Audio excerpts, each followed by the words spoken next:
Javier Camarena. I did agoraphobia with my partner, Raul.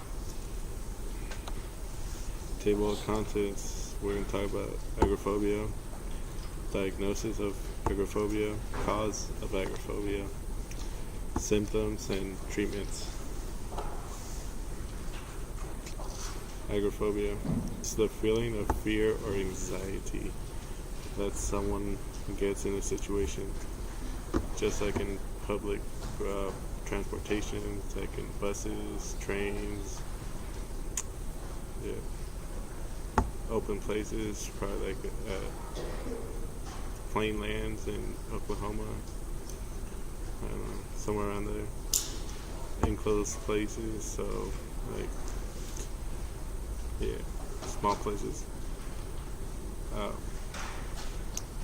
Standing in line or in a crowd. I think now many agoraphobic people go to Black Friday at Walmart. Then many agoraphobic people don't like to go outside of their home alone.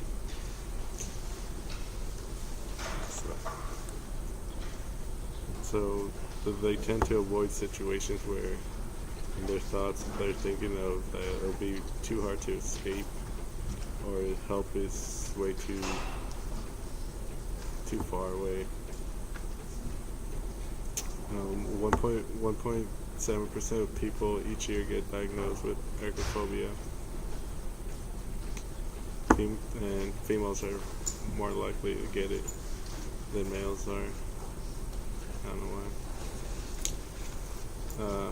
The average age of onset for agoraphobia is at 17, but that's just if you only were diagnosed with agoraphobia.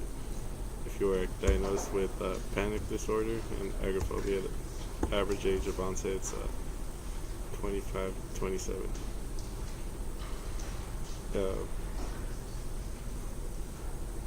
Mainly people with panic disorders show signs of anxiety or agoraphobia before an onset of panic disorder.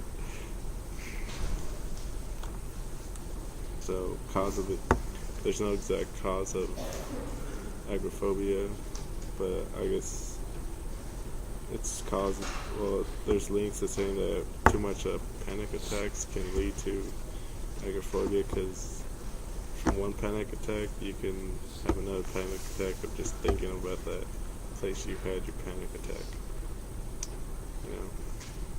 For sure.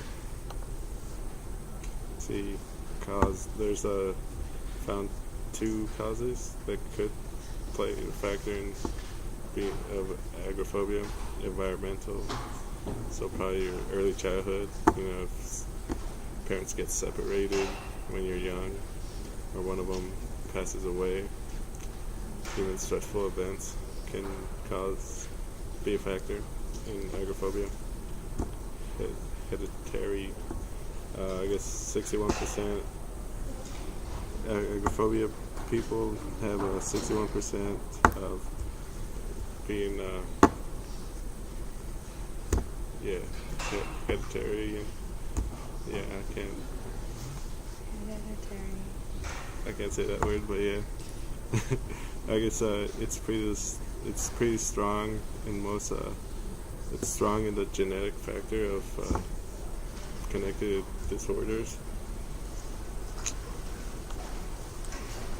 Symptoms: chest pains or discomforts, choking, sweating, trembling, racing heart, short of breath, nausea, or stomach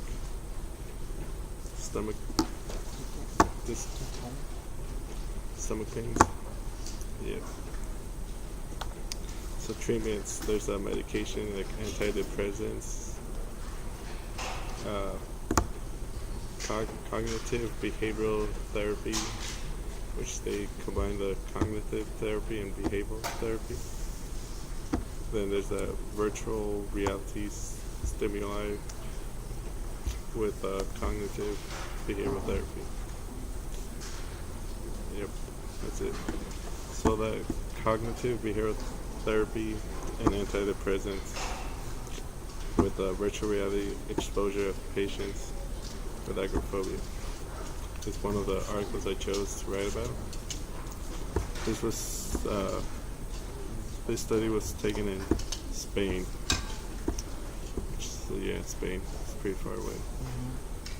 But yeah, I guess they came up with virtual reality stimuli because I guess most chronic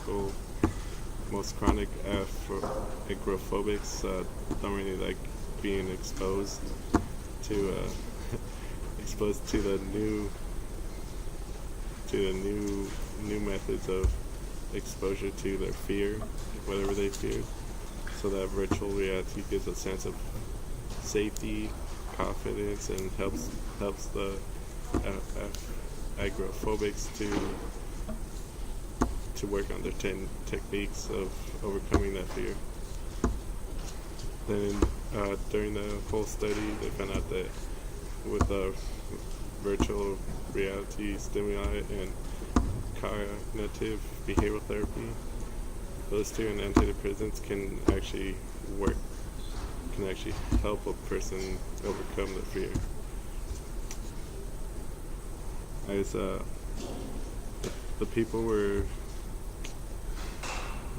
split into 3 groups. So one group was just medication, the other group was behavioral therapy and medication, then the third group was virtual reality stimuli with cognitive behavioral therapy and medication. And that third group did better overall than all the other groups because of all the therapy and medication help. And each medication was controlled with the same dosage throughout the study for each group. Yep.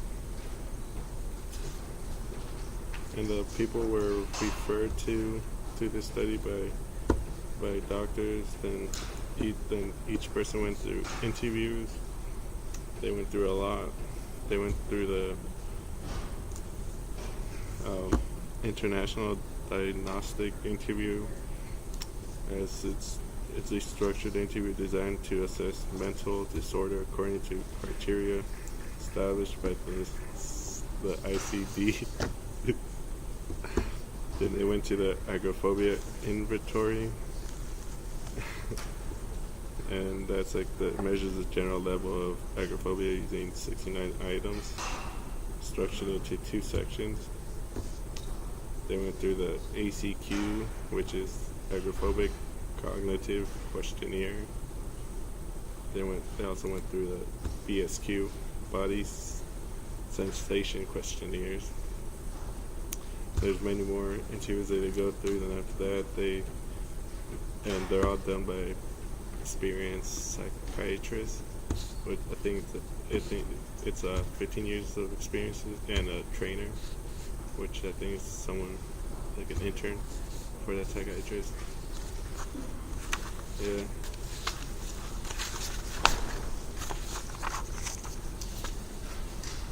The results showed better apprehensive for that third group, the VERT group, which is the virtual reality with the cognitive behavioral therapy.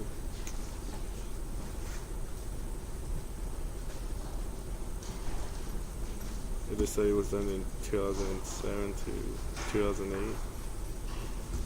And then did they follow up after, I think it was a year or 2, somewhere around there. Then they found out that the treatment's still working.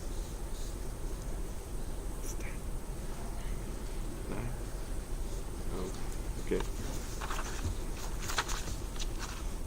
Yep. So